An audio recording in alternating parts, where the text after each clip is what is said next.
I believe, pinipilit na lang talaga nila na gawa ng kaso yung mga remarks ko. Kasi itong violation ng anti-terrorism law, ginawa nila ito kay Congressman Arnie Teves. Gusto nila mag-red notice sa international. So hindi ka makakagalaw. Kaya pinipilit nila na merong violation sa batas. Mag-issue ng kaliwat kanang search warrant.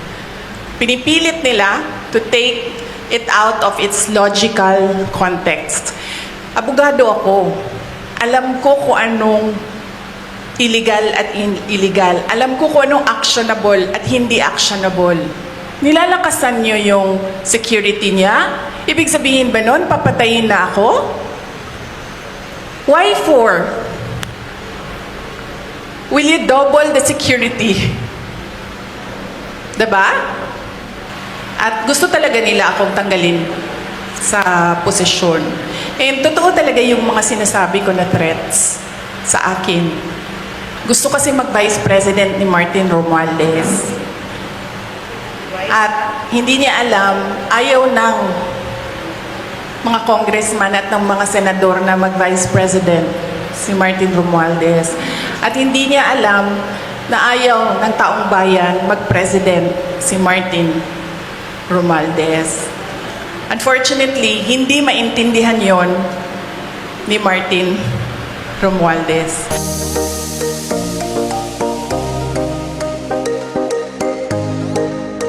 Ang Pilipinas ngayon ay nahaharap sa pagsubok sa nangyayaring tensyon ngayon sa politika. Sa press con ni Vice President Sara Duterte, dito niya inihayag kung paano gawin kung sakaling siya ay mapatalsik sa pagka-vice presidente.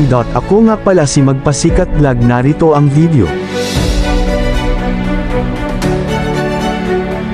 Tatawa ako sa violations on the anti-terrorism law kasi sinusubukan nila to reach sa aking properties and assets. Kasi itong violation ng anti-terrorism law, ginawa nila ito kay Congressman Arnie Teves. So they have a playbook on what you do to a person na kakasuhan mo ng anti-terrorism law. So ano ba yun? Ano bang gusto nilang gawin?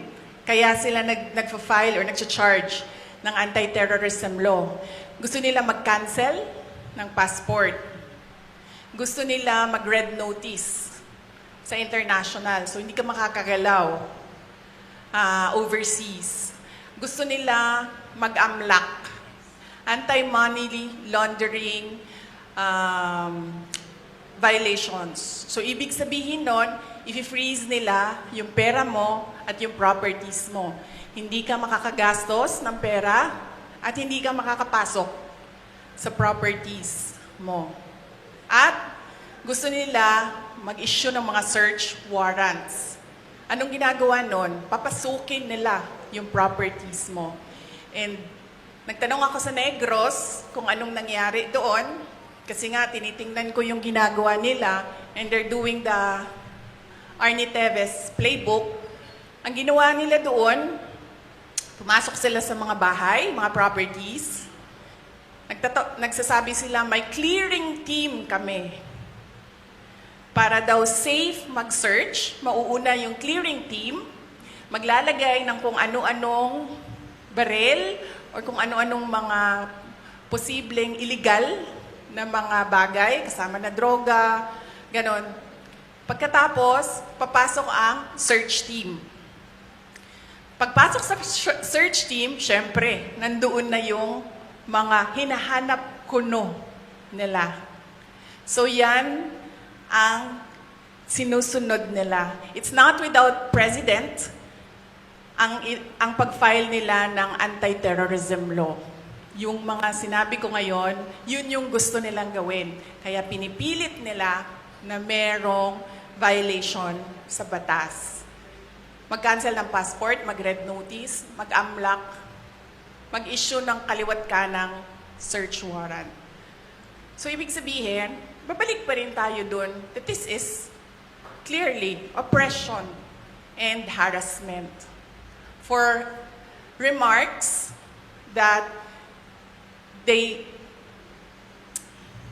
pinipilit nila to take it out of its logical context. Abogado ako. Alam ko kung anong illegal at illegal. Alam ko kung anong actionable at hindi actionable. Hindi actionable ang maghabilin ka. Hindi actionable yun. Walang active threat kung hindi ako mamatay. Walang mali doon. Walang illegal doon. I really believe that we have reached the point of no return. And it is clear, ma'am, na parang they are really going after me. At gusto talaga nila akong tanggalin sa posisyon. And totoo talaga yung mga sinasabi ko na threats sa akin. Bago pa man nangyari yung kaguluhan sa House of Representatives noong nakaraang Friday, documented lahat ng threats sa akin, sa Office of the Vice President personnel, and even sa aking family. So, gusto kasi mag-Vice President ni Martin Romualdez. At hindi niya alam, ayaw ng mga congressman at ng mga senador na mag-Vice President si Martin Romualdez. At hindi niya alam na ayaw ng taong bayan mag-President si Martin Romualdez. Unfortunately, hindi maintindihan yon ni Martin Romualdez. Yun yung problema. They can always try na mag-impeachment. They can always, gumastos at magwaldas ng pera ng gobyerno para i-impeach ang Vice President. Kung yan ba naman ang gusto nila, magwaldas na naman ng waldas ng pera at pagtakpan ang kakulangan at pagsisinungaling ng administrasyon para lang hindi mapansin ng mga tao na maraming mga pangako ang napako ay babanatan at babanatan nila ako. And then they can try. And then let's see, diba? If I get impeached, then that is my end. Tapos, yung gusto nilang pilayan ang Office of the Vice President, kung meron mang budget, and then yung kung ano man yung maibigay na budget, pagkasya namin yung mga projects namin doon, ida-downsize yung mga projects. That is if kung merong pera para sa projects. Kung wala naman pong pera para sa mga projects, ang maiwan lang ay pambayad ng sweldo ng mga tao, ng mga employees ng Office of the Representatives, then dapat kayo magreklamo, taong bayan. Kasi nagsusweldo kayo ng mga tao tulad ko. May I just remind you, I have the second highest salary in the government, and yet wala akong gagawin kasi wala kaming projects. Magreklamo kayo. Bakit namin siya mabayaran ng sweldo? Wala naman siyang project. Walang gagawin niyang babaeng yan. Hindi magtatrabaho yan kasi walang project. Diba? So yes, dapat kayong magreklamo niyan. Magbabayad kayo sa amin. Pero hindi kami magkakapagtrabaho dahil walang proyekto, walang budget. Yes, meron akong 3 disbarment cases. If you can remember, 2011, sa Sheriff, hindi pa tapos yun hanggang ngayon. May disbarment case ako doon. Tapos meron akong nabasa ko lang ito sa mga, sa mga group chat. So, hindi ko lang alam kung tama. Correct me. Tapos isang disbarment case sa pagtatapon ng bangkay. Tapos, isang disbarment case sa revenge from the grave. No? So, yun. 3 yung And by recent ata, ma'am. But let me clarify ha, kasi yung dalawa, I've not read or I've not received the complaint. So, hindi ko masabi kung ano talagang nakalagay doon. Binabase ko lang siya sa news reports na lumalabas. Yung isa, binase ko sa announcement ng Supreme Court. And then yung isa, binase ko sa announcement ni Larry Gadon. So what's your take on that, ma'am, na halos pinagsabay-sabay itong tatlo, tas meron parang pending na magpa-file pa po ng disbarment case against you pa rin po, VP? Oo. Well, kasama din yun, ma'am. Kasama din yung lahat na. Sa Bisaya pa, tira bahala. Tira bahala. Kung unsay mo dikit, maoy ko anon, may mo daog, ano ba? So, babanatan natin siya, tingnan natin dito kung saan yung tatama. Ana na siya. Yesterday you mentioned na isang threat sa inyo is yung pag-absorb ng PSG, now PSC, sa inyong BPSPG. But now that they are totally, taking over and replacing all your security sa PSPG ng PNP, how do you feel about it, VP? I'd like to hold comment dyan, ma'am. Kasi napapansin ko, base lang din naman sa balita, nagbabago-bago yung sinasabi nila. Hindi ko lang alam kung nasusundan ninyo. Nagbabago-bago yung sinasabi. Sabi, wala na daw AFP, pulis na lang. Ngayon, meron na naman daw AFP, pero papalitan nila at mga pulis na sabay. So, hindi sila nagpaplano ng maayos. Kaya nagbabago-bago yung sinasabi nila. Advice ko dito sa mga tao na ito, mupok muna kayo, magplano muna kayo bago kayo bumanat para hindi kayo nahuhuli na nagsisinungaling. Sabi po ng PNP, wala silang information sa pagbabanta sa inyong buhay. Inireport nyo lang po ba ito officially, ngunit nasabi nyo hindi ito pinansin ng mga kinauukulan? Ma'am, nakakahiya sa buong mundo na ang Philippine National Police natin, who by the way has intelligence funds, hindi alam ang mga pangyayari sa ating bansa. Nakakahiya na meron tayong police na hindi nila alam ang threats sa Vice President. Nakakahiya yan, ma'am. Huwag sila magsasalita ng ganyan kasi nagpapakita yan ng incompetence ng Philippine National Police. Dapat dyan, kung ako po ay Presidente, Secretary ng DILG, Chief ng PNP, ang sagot dyan ay, let us sit down and investigate the alleged threats so that we will know if these are true or not. Yan ang tanong. Ayan ang sagot dapat ng tamang tao. Pag yung tao na tama mag-isip, yan ang sinasagot dapat. Hindi yung sinasabing wala kaming alam ng mga threats. Nakakahiya na ang pulis, ganyan. So, ibig sabihin, ang dami nilang walang alam ng mga pangyayari. So, kaya pala, nagkanya-kanya na ang mga kriminal dahil walang alam ang kapulisan. Nakakahiya para sa Pilipinas na naririnig na ang pulis natin ganyan magsalita.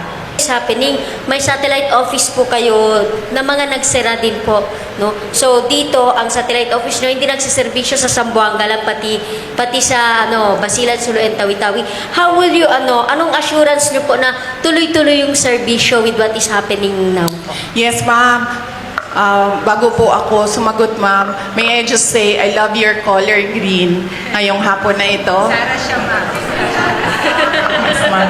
Halatang halata naman, ma'am. Oo. Wag, ma'am, kasi suspended ka na kaagad bukas, ma'am. Wag ka po mag-green. Suspended ka na bukas, ma'am. Sandali. Okay. Yes. Nagpapasalamat ako dahil nakapunta ako ng Zamboanga City ngayong araw na ito. At in person yung meeting namin ng satellite office lead sa Western Mindanao kasi papunta kaming there's about 40 minutes papunta doon sa Isabela City. So, 40 minutes papunta, nag-meeting kami. 40 minutes pabalik, nag-meeting kami. So, masaya ako dahil nagawa namin yon in person. Ang hirap din kasi talaga mag-meeting pag Zoom eh. At napag-usapan namin ni Mr. Mike Saavedra na malaki kasi renta malaki din kasi itong building na ito, malaki din ang renta dito, ma'am. Ang gagawin namin, lilipat kami sa mas maliit na lugar, mas mababa yung renta. So, napababaan na rin yun namin yung budget na kailangan gamitin. Tapos tutuloy-tuloy lang si Mike ng mga downsized na mga project. So, yun ang plans namin for Western Mindanao Satellite Office. Papaliitin namin, ma'am. Tsaka maghahanap kami ng mas mababang renta. Baka may sagot po kayo sa sagot ni DA Secretary Chu Laurel tungkol sa 20 pesos bigas na remarks niyo po kay BBM versus BBM po. Ano ba sinabi niya? Pwede, saan sinabi ni... This is relayed by the OVP Media po. Yung baka may sagot daw po kayo regarding sa sagot ni DA Sec Chu Laurel tungkol sa 20 pesos bigas remarks niyo po versus BBM. anong sinabi niya? Hindi ko alam. Sorry Hindi ko alam kasi. Ano sinabi ni... Hindi ko alam. Wala. Sorry, hindi rin namin. Ma'am? Sorry. Ang sabi po niya ay matalino naman siya, di ba? Iba yung panahon noon at ngayon. Pag-aralan niya muna bago magsalita. Oh, okay. Yes. Tama naman siya doon. Matalino talaga ako.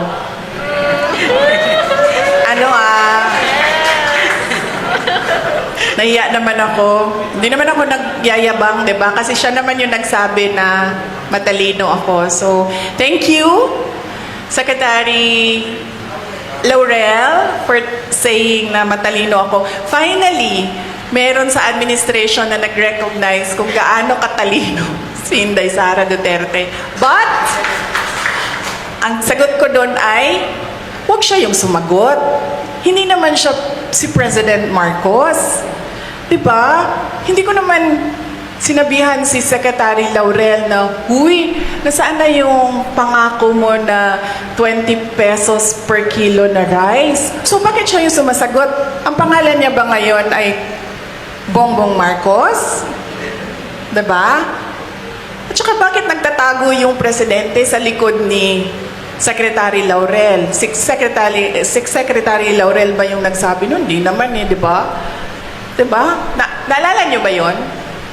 Nakita niyo ba yung video na yon? Nangangampanya pa, di ba? Oh. Di ba siya yung nagsabi? May evidence ba tayo na si Bongbong Marcos nagsabi nun? Well, si President Marcos ang nagsabi nun? May evidence tayo. So, hindi dapat si Secretary Laurel ang sumasagot.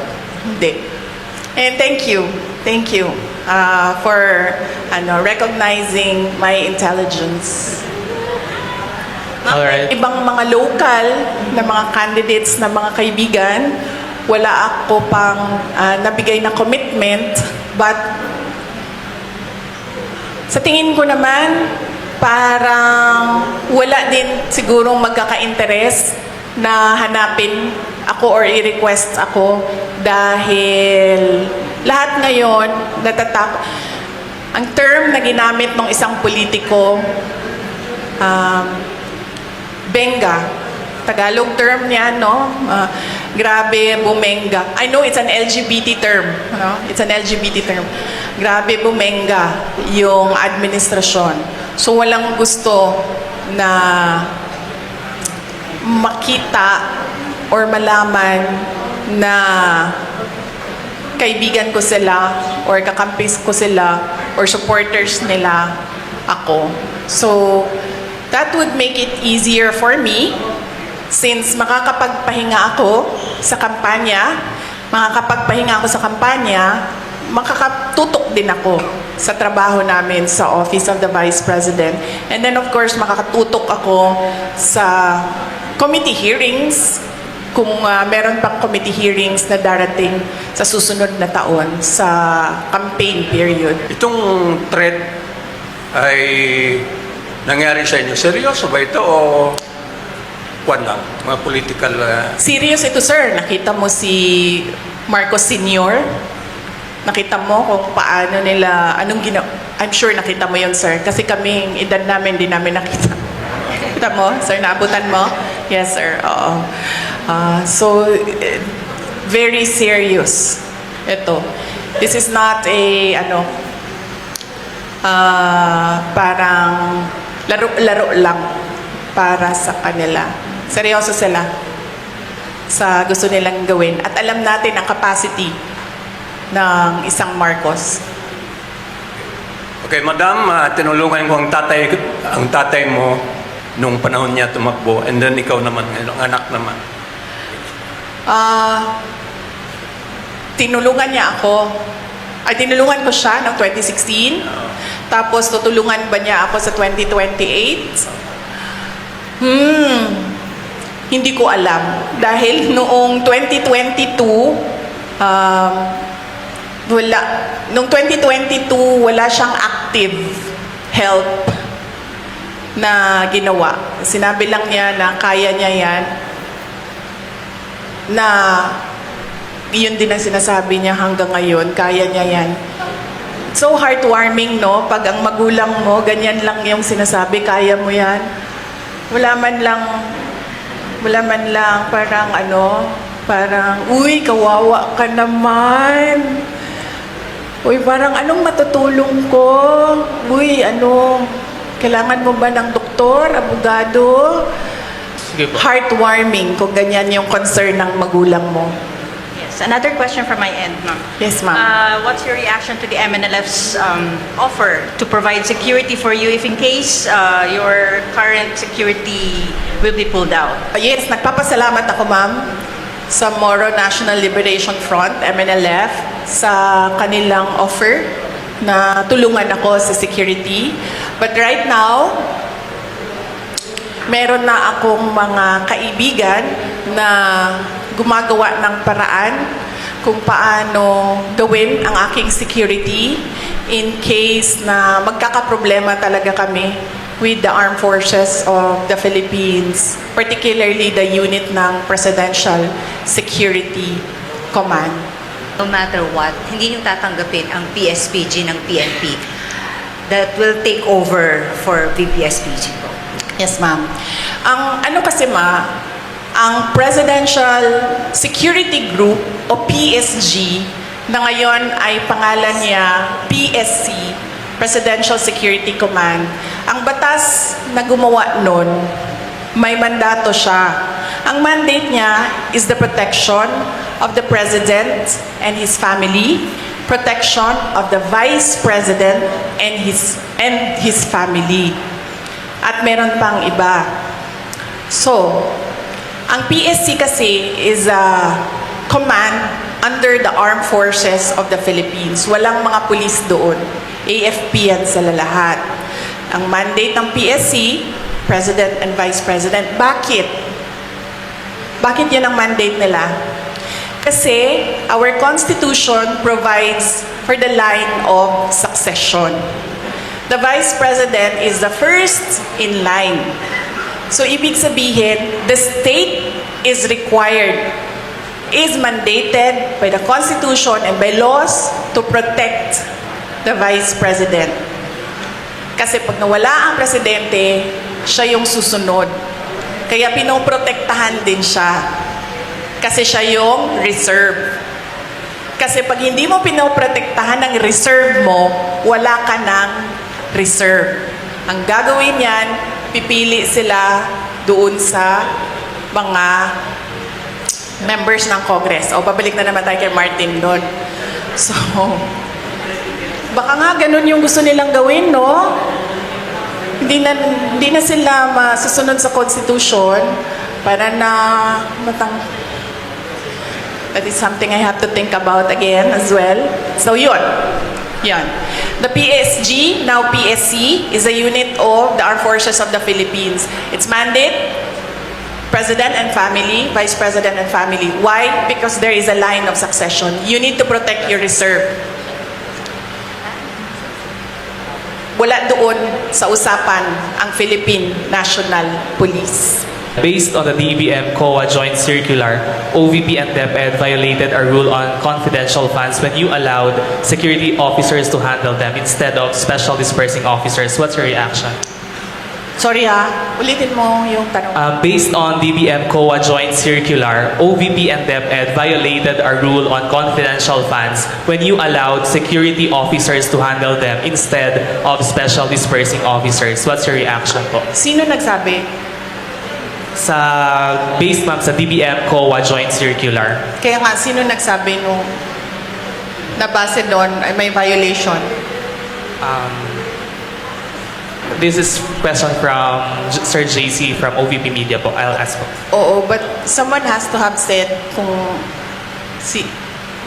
balikan nyo na Sige, lang. balikan yung natin. tanong. Last one from Mr. Chodiver Arquiza. Good afternoon again, ma'am. Balikan ko lang yung local, no? On a local front. I can see former Vice Mayor, former Mayor Beng Climac po nandito Oo. ngayon. And it is a public knowledge na nung last election, isa siya or kundi siya lang yung bukod-tangi talaga na pinakita yung suporta sa'yo bilang sa pagtakbo ng Vice President. And now she is running under a group na kumbaga kalaban ng sinasabi niyong hindi niyo kilala na kongresista. Oh, kilala ko si Kimmer. So since nandun si Mayor Beng sa grupong yon, is it safe to say na kung mag-endorse po kayo ng candidate locally, of course, kasama dyan si Mayor Beng at yung kasama ba yung buong partido niya at yung kalaban ng sinasabi niyo hindi niyo kilala for mayor. Thank you po. Oh, okay. Yes. Sige. Well, kung meron pa mang value ang words ko dito sa Zamboanga City at meron pang mga tao na ay, nakalimutan ko sir. Tama. I'm sorry. Kaya pala ako hindi na mag-endorse dahil nung last endorsement ko, anong nangyari? Sinasabi sa akin ng mga tao na budol sila. Hindi, Sara, nabudol kami dahil sa iyo. Kung saan man ako pumupunta, yun ang sinasabi sa akin. Kaya pala ako nagdesisyon noon na hindi ako mag-endorse. But, let me just say that nakita nyo ang track record ni Mayor Beng Climaco noong siya ay mayor. Nakita nyo ang kanyang mga accomplishments. Ngayon, mayor siya noon ngayon vice mayor ang kanyang tinatakbo. So easily, kung magagawa niya ang pagiging mayor, easily she can do the work, the duties, and the mandate of a vice mayor. Dahil nakatutok lang yun sa legislation So, kung kaya niya ang executive, lalong-lalo na nakaya niya ang legislative. Dahil napaka one track ang trabaho ng legislator. Gagawa ka ng batas. So, on that point, the voters should think about that. Her achievements, accomplishments as mayor, and her capacity na mag-vice mayor. Lagi kong sinasabi ngayon, ano bang dapat iniisip ng mga tao ngayong darating na ang eleksyon?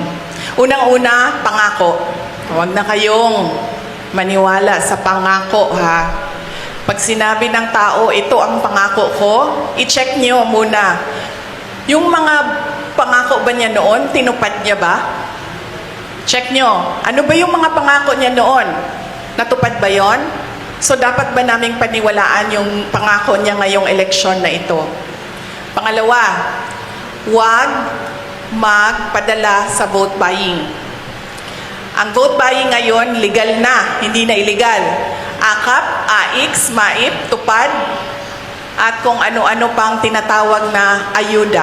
Nagiging legal ang vote buying. Bakit nagiging legal ang vote buying? Dahil kontrolado siya ng mga politiko ngayon. At at meron silang kota-kota sa pamimigay ng ayuda. So yan yung sinasabi ko, yan yung proof ko na nagiging legal na ang vote buying na tinatago sa pangalang ayuda.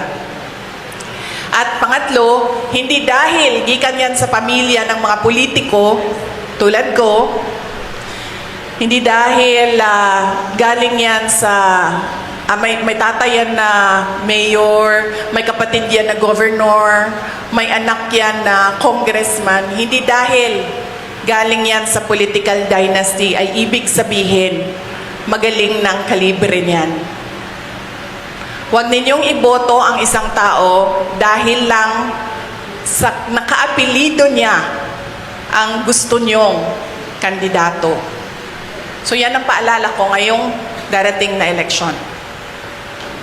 Check promises. Tanggapin ang ayuda kasi pera ng bayan yan, pero huwag magpadala sa vote buying. Pangatlo, huwag bumoto dahil kaapelido o dahil nasa political na pamilya yung kandidato. Bumoto kasi chinek nyo yung mga promises niya at chinek nyo yung kakayahan niya. Tulad ng sinabi ko ngayon, nakita natin ang 9 years ni Mayor Beng, ibig sabihin, alam natin na kakayanin niya ang pagiging Vice Mayor. Ma'am, going back po, from Sir Bons Magsumbol of Rappler pala po, he's asking for your reaction based on a DBM COA joint circular. OVP and DepEd daw po violated a rule on confidential funds when you allowed security officers to handle them instead of special dispersing officers. Reaction Yes. po. No, I will not comment on the assessment of the person asking the question. Anong pangalan niya? Bons Magsumbol of Rappler Oo. po. I will not answer a question na si Bons Magsupol ang nagsabi na there is a violation of the JMC. I will only answer kung nagsabi ang COA if there is a violation of the JMC. Hindi COA si Bons Magrapol. Hindi siya Magsumbol. COA. So hindi siya dapat ang nagsasabi na merong violation ng JMC. Na sinasabi ko din, hindi ang congressman ang nagsasabi na merong violation ang Office of the Vice President sa confidential funds. COA lang na trabaho yan. Alright, thank you so much everyone. Here ends our press briefing. Maraming salamat. Magandang hapon.